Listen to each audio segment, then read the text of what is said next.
Para liderar e evoluir constantemente, deve-se saber controlar o medo, a tristeza e a raiva, ter um melhor desempenho profissional, aprender a entender os seus sentimentos e os dos outros, avaliar melhor as suas ações e as consequências que elas trazem à sua vida pessoal, saber lidar com estresse, medo, depressão, fobia e ansiedades, aprender a confiar em si e nos outros, sentir orgulho de si próprio, aumentando a autoestima, ter um melhor desempenho profissional. Existem muitos líderes, mas jamais haverá alguém igual a você. Um punhado de slogans com grandes dizeres e ainda dizendo: a nossa equipe é liderada por profissionais de muita experiência e grande capacidade.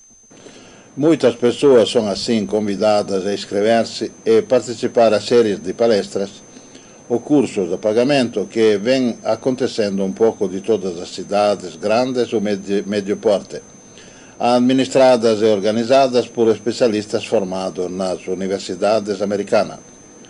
Seguindo esses slogans, as pessoas interessadas são chamadas para participar aos treinos motivacionais e de autodesenvolvimento baseado na hipnose, que se desenvolveram no mundo dos negócios.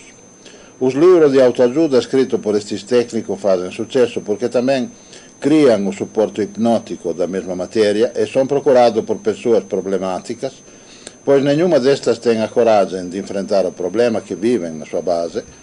Todos vão atrás da solução cômoda e a mais fácil no momento é esta: dizer hoje que o problema é kármico. Muitos não conhecem e muitos nem querem ouvir. Um tempo atrás, duas senhoras da elite de São José dos Campos, mãe e filha, foram na banca da Litáurica para fazer esta fotografia da aura, de que fala a rádio, que as empregadas de casa escutam, pois há sempre um programa que fala disso lá em casa. E quando vieram retirar as fotografias, queriam saber o que havia de bom nelas. As duas fotografias evidenciavam que as duas senhoras tomavam bastante remédios, porque não eram poucos os problemas que tinham registrados nas fotos. Em comum para as duas, mostrava-se que eram bastante materialistas. Eram vampirizadas na coluna, pois a mãe parecia ter 2 pinos lá, que certamente doíam. Talvez era a causa principal da dose alta de medicamento que tomava.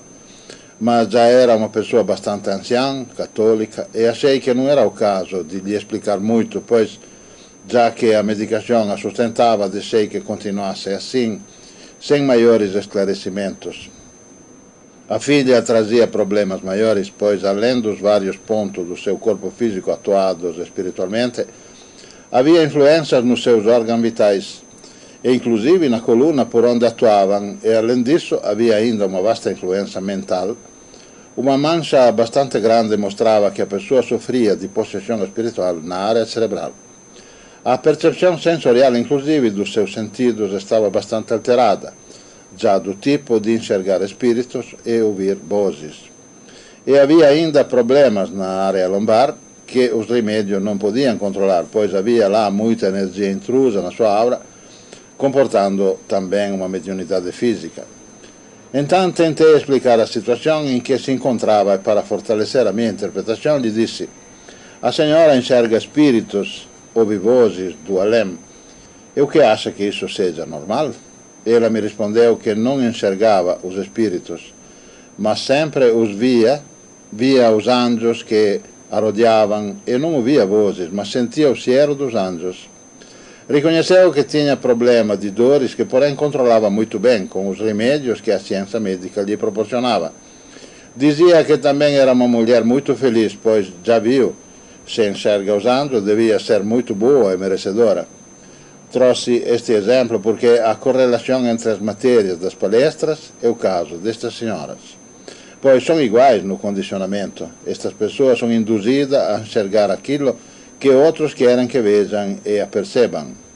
Através do condicionamento hipnótico, tanto os primeiros, com as suas palestras, como a igreja, através do condicionamento contínuo da sua religião, fazem isso, pois aí os espíritos são vestidos pela crença que a pessoa tem, e onde os problemas que estes provocam se tornam problemas de saúde e o medicamento é que deve resolver. E vou explicar-me melhor com um outro exemplo ainda, de uma outra senhora que veio na Litaurica depois de passado um certo tempo na Umbanda.